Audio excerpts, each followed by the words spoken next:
Adventureland in Lent. It was nice and warm the last couple days. It's supposed to be warm tomorrow, but today it's freezing. Is it okay to wear thermal underwear under Hawaiian shirt? I don't care. I'm going to do it anyway. I'm cold. Okay. Making babies, the electric eel. How on earth? That's revolting.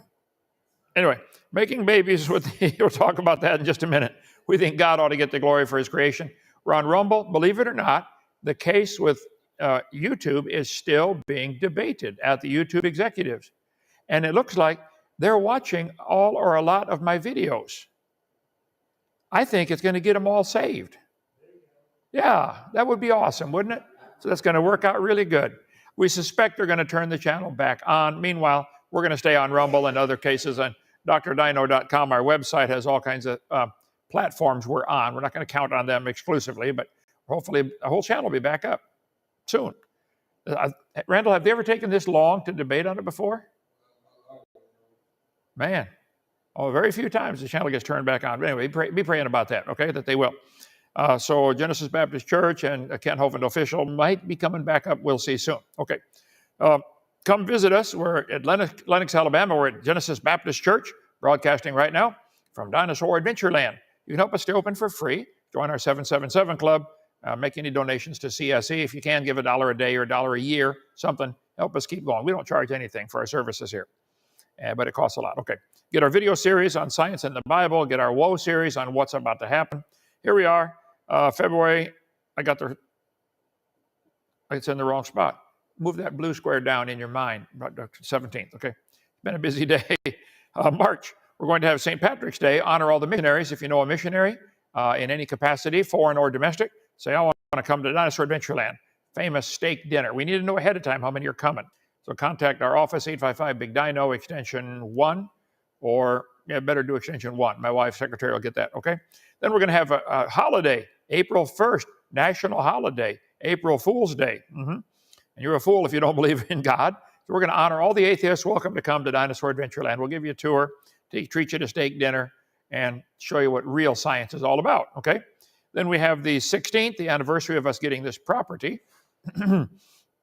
Homecoming. All those that have helped build or helped donate to help build, come visit Dinosaur Adventureland on that day. We'll have a great big party for all the people who helped us get this ministry going. My second car I ever had was the 69 Toyota Corolla Sprinter. Got 44 miles to the gallon. I loved it. I sold it to pay some bills. I now have a 2003 Honda Insight. It's a classic. I drive it every day. Love it. 50 miles to the gallon. We're selling it to get some more vehicles for DAL. And an interesting opportunity came up.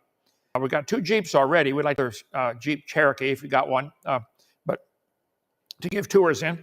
But the Honda is in great condition. I just spent $2,800 on a new, very expensive computer-controlled battery pack to put in there. And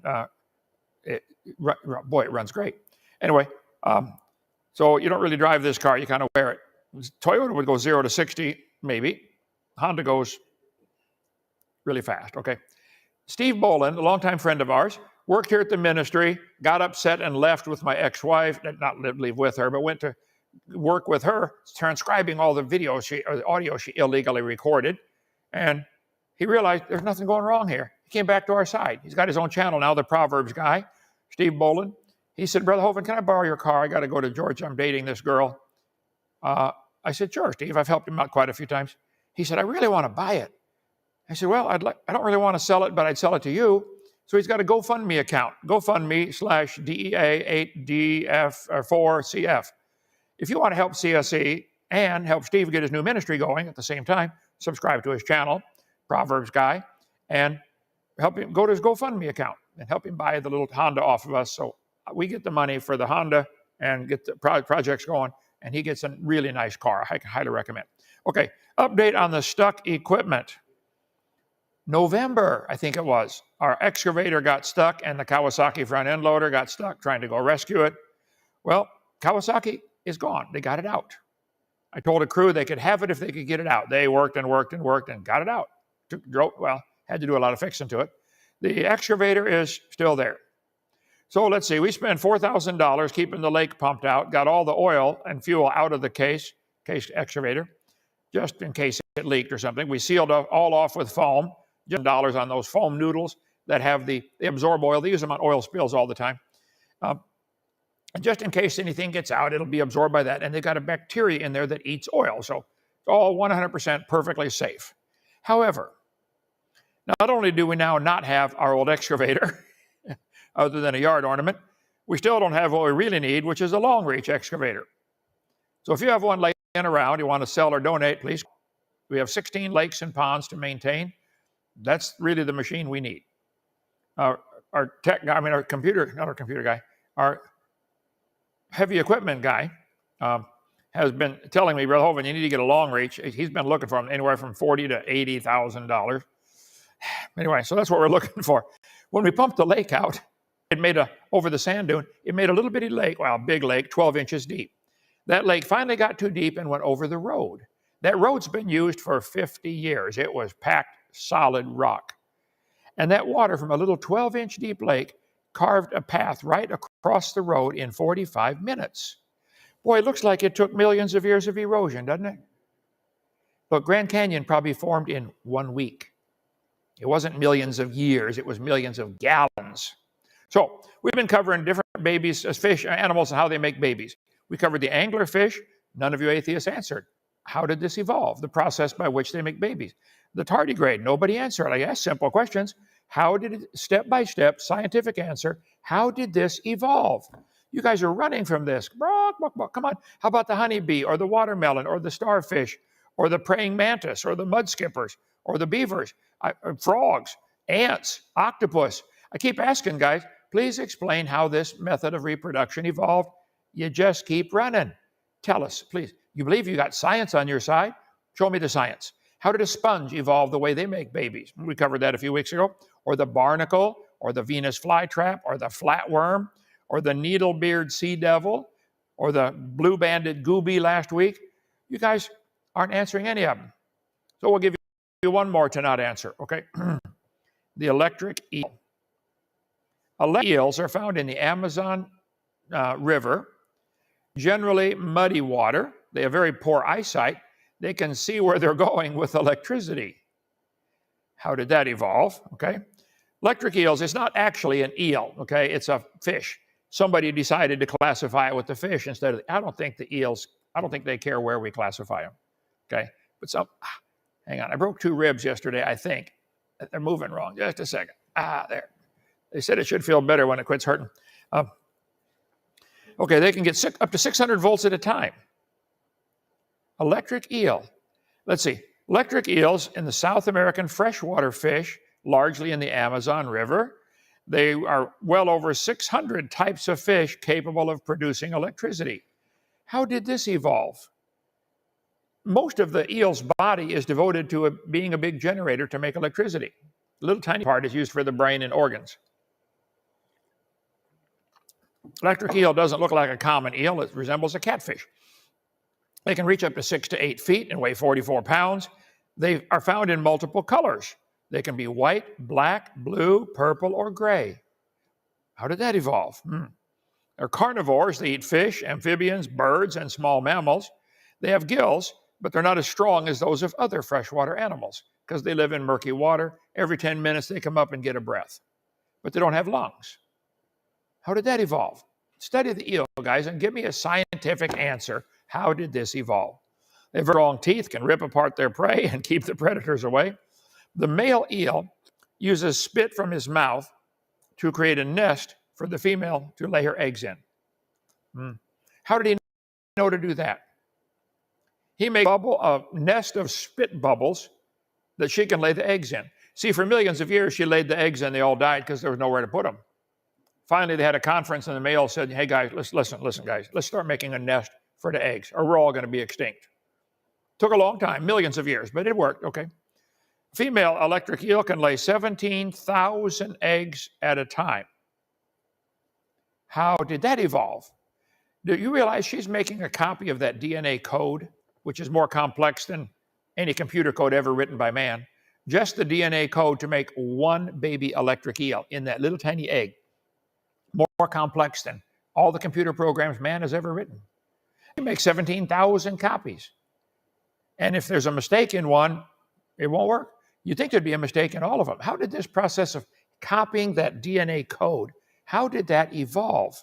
I would just like to know, guys. You never answer my questions. I'm getting my feelings hurt a little bit here.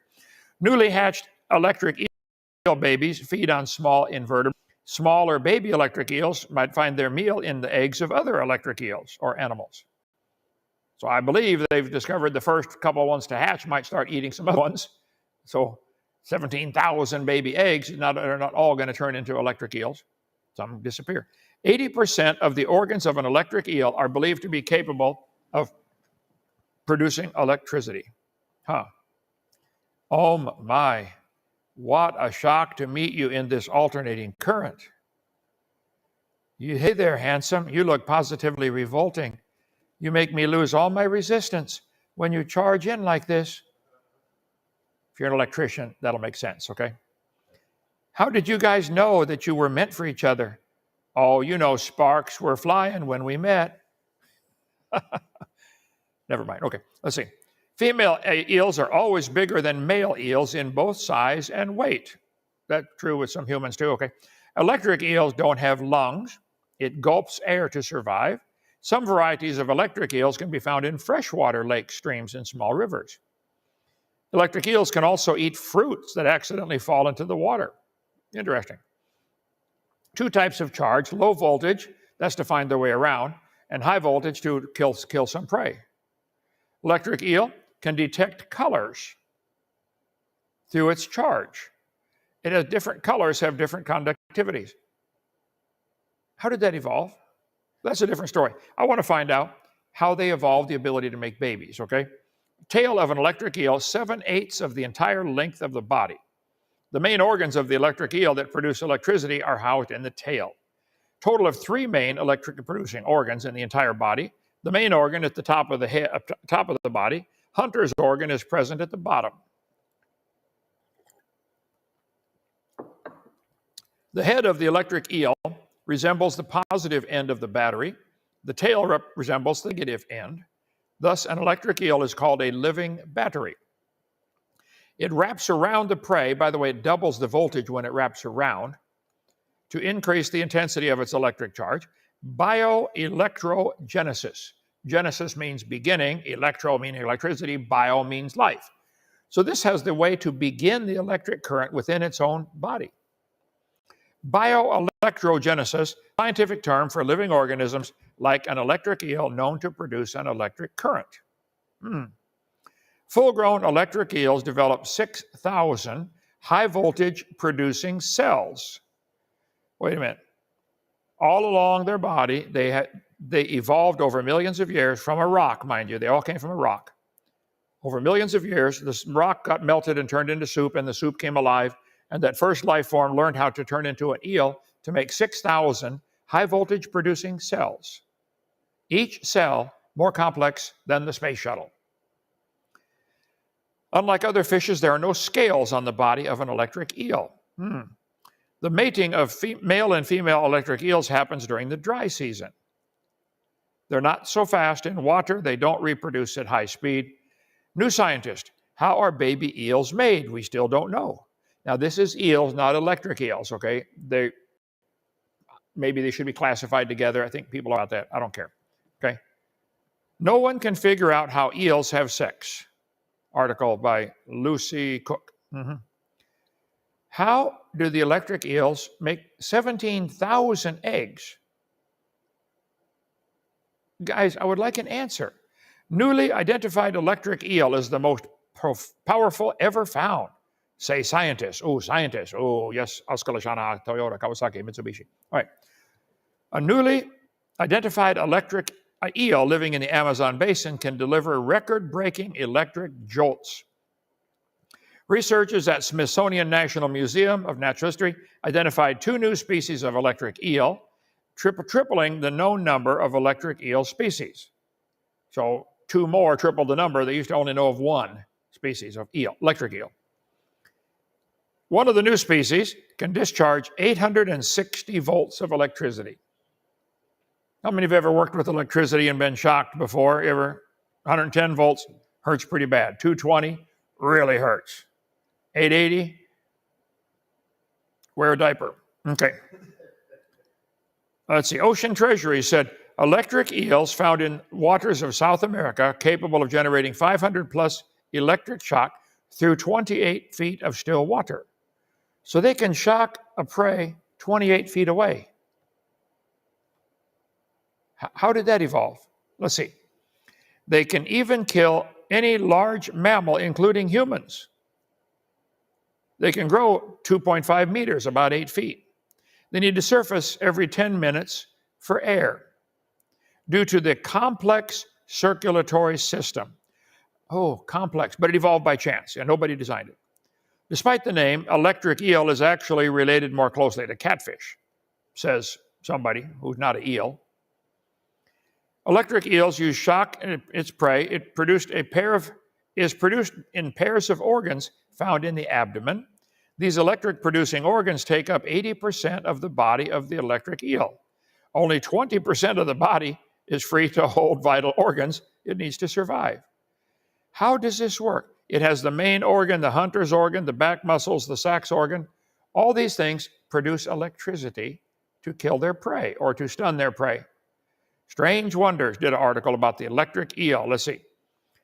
Electric eel up to 8 feet, 44 pounds. They eat fish, frogs, other small aquatic mammals in the Amazon and Orinoco River in South America. They live up to 22 years. The organs that create the eel's electricity are called electroplates. By itself, each electroplate can only produce a small charge, but the eel has up to 200,000 of them lined along its tail that work together. Can you imagine the switching system to turn them all on at once? Wow. An electric eel's eyesight is poor, but it has a unique navigation system. It all happened by chance, of course. Some of the eel's electroplates generate low-voltage electric fields around the fish. Anything in the eel's way changes the field so the eel can avoid obstacles.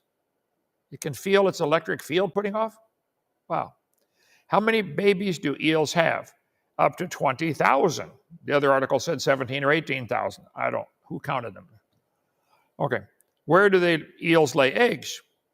They lay eggs in nests of saliva during the dry season. The female electric eels lay their eggs in a foam nest made of saliva. Males are responsible for building the nest of spit and guarding the eggs until they hatch. Average of 1,200 baby eels will hatch, so most aren't going to make it. Why do they come to the surface every 10 minutes? Well, they live in waters that have low oxygen levels. As a result, they've adapted the environment in a way that allows them to breathe air. You guys just cannot say created. I know the word's not in your dictionary, but an electric eel will regularly come to the surface about every 10 minutes to inhale through its mouth, then swim back to the bottom. But wait a minute. It's inhaling and it doesn't have lungs. It's getting oxygen into its body through gills and through its mouth. How did that evolve? Anyway, the electric eel is, I think, stunning to study. They are hermaphrodite. They can be male or female, it looks like. And they have, they make eggs. When they curl up, they double their electrical current. So they can shock their prey. I would like to know from you evolutionists and atheists, how did this ability for the electric eel to make babies, how did that evolve?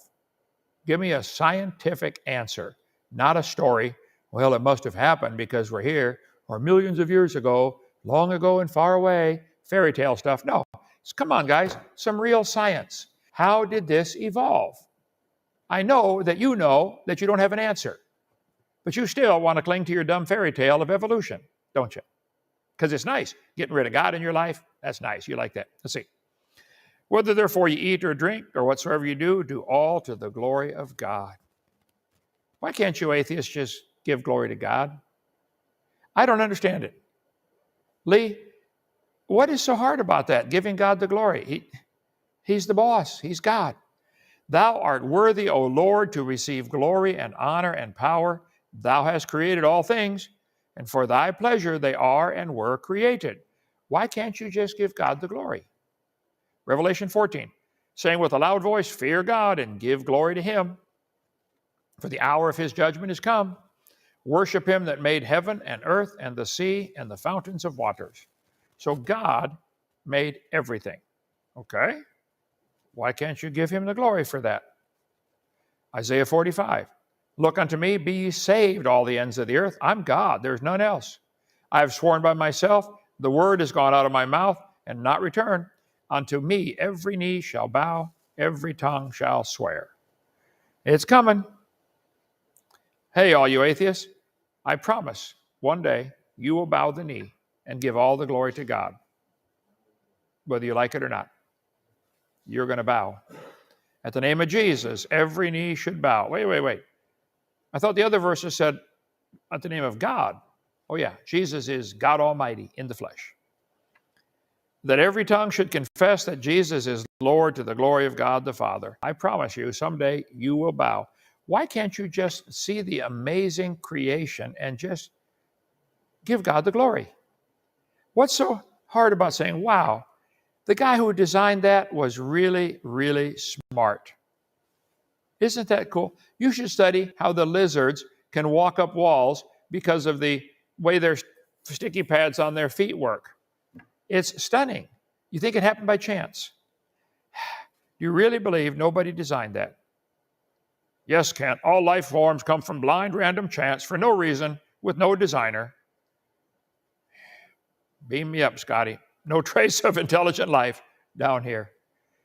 You really believe nobody designed this and this came from a dot of nothing exploding and then cooled down to make a hard rock, the earth, rained on the rocks for millions of years, turned them into soup, and the soup came alive and evolved into this and this and this.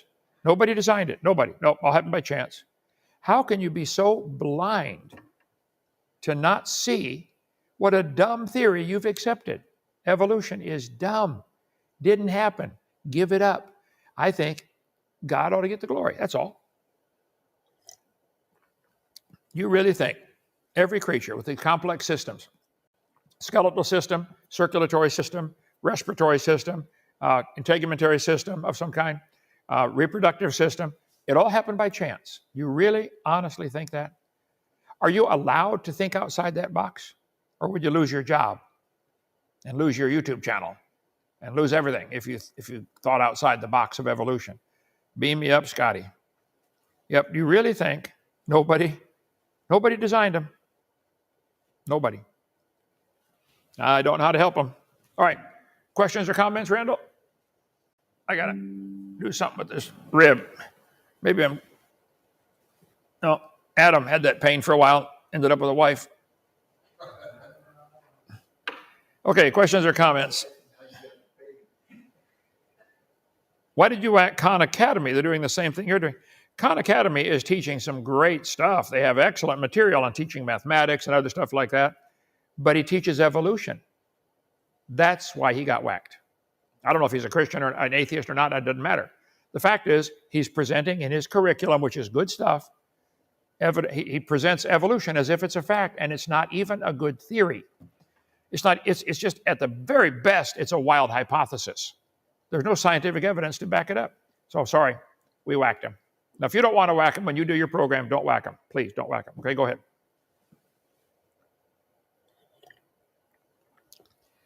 How can anyone claim to be an atheist when atheism is never proven? I don't think anybody is actually an atheist. It's not possible. Because you'd have to know everything. One guy asked an atheist, he said, you know everything? He said, no. He said, well, do you know maybe half of everything? He said, well, no. He said, then would it be possible if you knew half of everything that God existed and the other half you don't know? I don't think it's logically possible to be an atheist. The best you could be is an agnostic, which comes from the word ignorant. Okay? Now that I would agree with. Okay? Creation is a myth, not a scientific theory. Big Bad Mama, are you still at it? When are you going to get the rollers out of your hair, honey? I mean, how curly do you want it? Anyway, Big Bad Mama, creation and evolution, neither one is technically provable scientifically, but only one's taught in the schools, isn't it? I'm not demanding that creation be taught. I think that's a logical conclusion. I have no idea where this pencil was made. Let's see, what's the name of this company? It's all worn off, I can't tell. Doesn't matter. But I'd be willing to bet $5 somebody made the pencil, okay? I don't know who did it, don't know where, but all the evidence would point to that somebody made it. These things don't make themselves. I think all the evidence would point to your thumb had a designer. Well, mine did anyway. I think there's no other logical conclusion. But you want evolution taught like it's part of science. It's not part of science. It's a religion. Give it up. Okay, many more, Randall? Okay, I want you pray that they will reinstate our YouTube channel. It is very possible they will. If they don't, we're going to keep going anyway. So, you guys, please join us in prayer tonight for that especially. Matt is pretty surprised. They've taken, 2 weeks now to do a review? They're really looking at it. They said they got so many flags. Here's what I hope will happen, okay? They're going to go back and look and see who all flagged this. Maybe we should take their channel down. Oh, yeah, I think that's a good idea. Okay, any more, Randall? All right, thank you so much. If you want to help us with a long-reach excavator or get Steve to get the car, that would be a couple things. You can go back and watch the beginning of this video for that. If you have any questions, you can call me, 855-BIG-DINO, extension 3. I take questions all day long.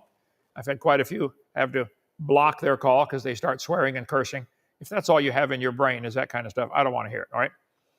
But if you got an honest, legitimate question, I'll take calls. 855-BIG-DINO, extension 4, get you to Randall, our tech guy, if you got a tech question. Extension 1, get you to the secretary if you want to buy some of our videotapes. Or come visit Dinosaur Adventureland. Thank you. No more. All right, thank you. See you. No, we'll see you tomorrow. Sunday.